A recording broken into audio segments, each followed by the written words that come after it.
छात्रों, आज हम उपायोजित लेखन की एक महत्वपूर्ण विधा या विभाग कहानी लेखन के बारे में पढ़ेंगे।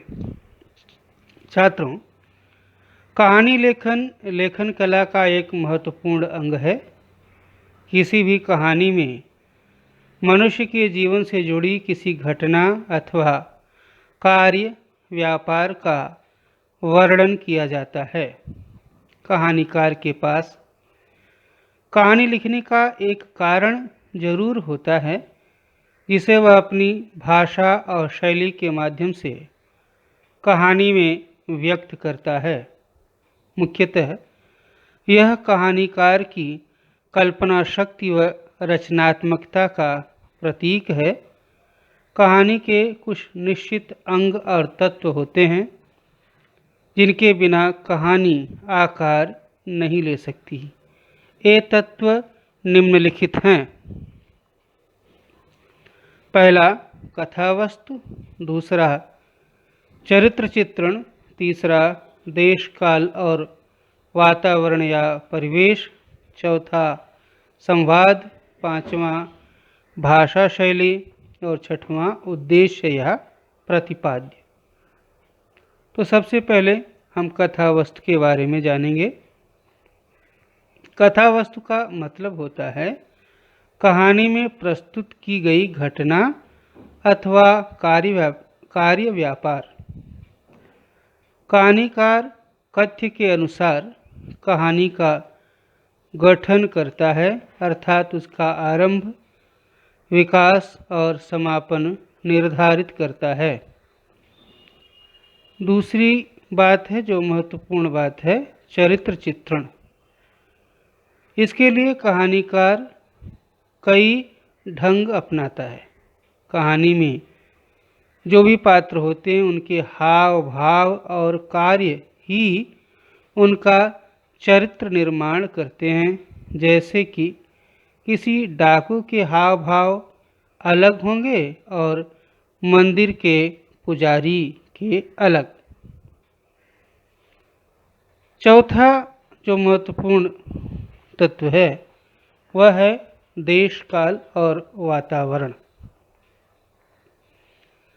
कहानी में ली गई घटना का संबंध जिस समय और परिस्थितियों से होता है उसे ही कहानी का परिवेश कहते हैं।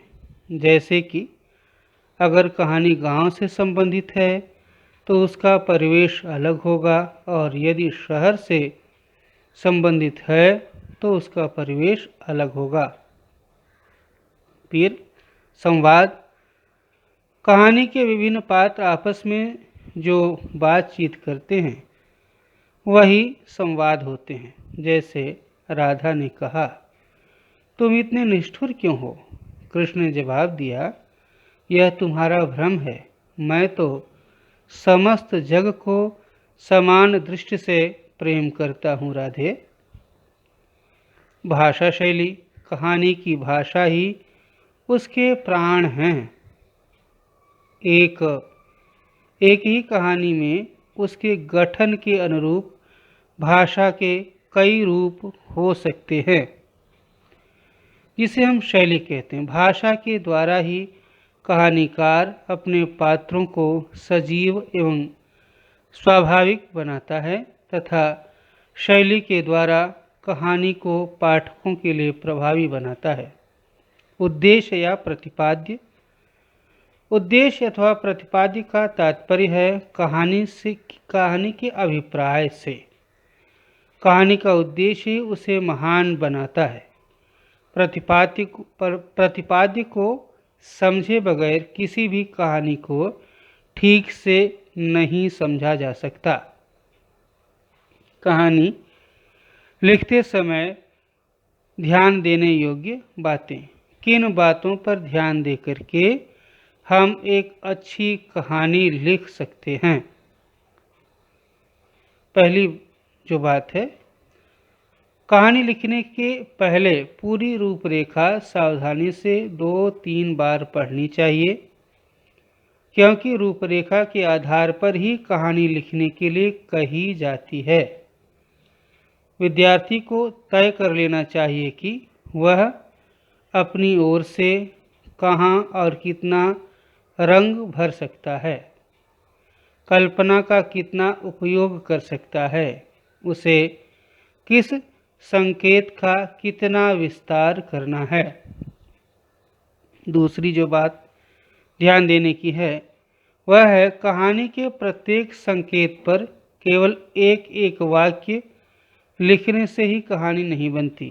वर्णन, विस्तार और वार्तालाप की त्रिवेणी कहानी में नया रंग भर देती है। वर्णन, कहानी में घटना, पात्र या दृश्य का कहानी के प्रसंगानुसार यथोचित वर्णन करना चाहिए। विस्तार, कहानी न अधिक छोटी होनी चाहिए न अधिक लंबी। आवश्यकता अनुसार कहानी में स्थान, पात्र आदि के नाम देने चाहिए। प्रत्येक मुद्दे व शब्द का अपेक्षित विस्तार होना चाहिए।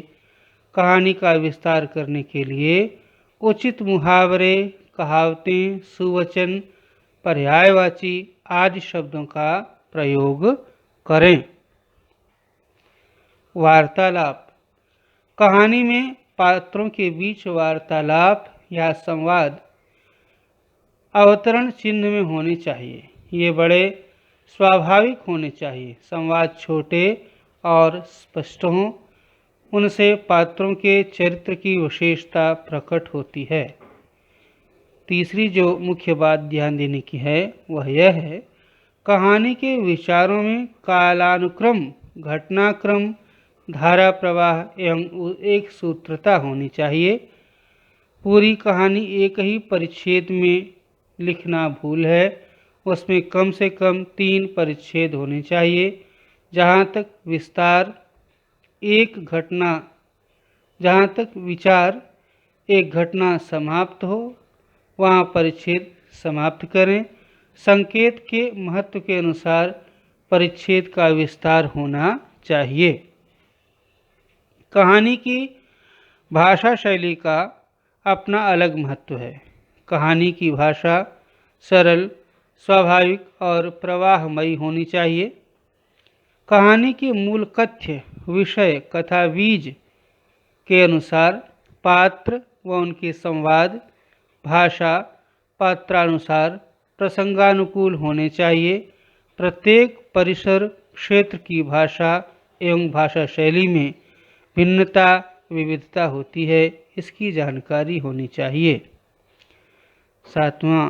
सातवीं जो बात ध्यान देने की है वह है अन्य भाषाओं के उद्धरण, सुवचनों आदि के प्रयोग से यथासंभव बचें। व्याकरण की दृष्टि से भाषा शुद्ध होनी चाहिए।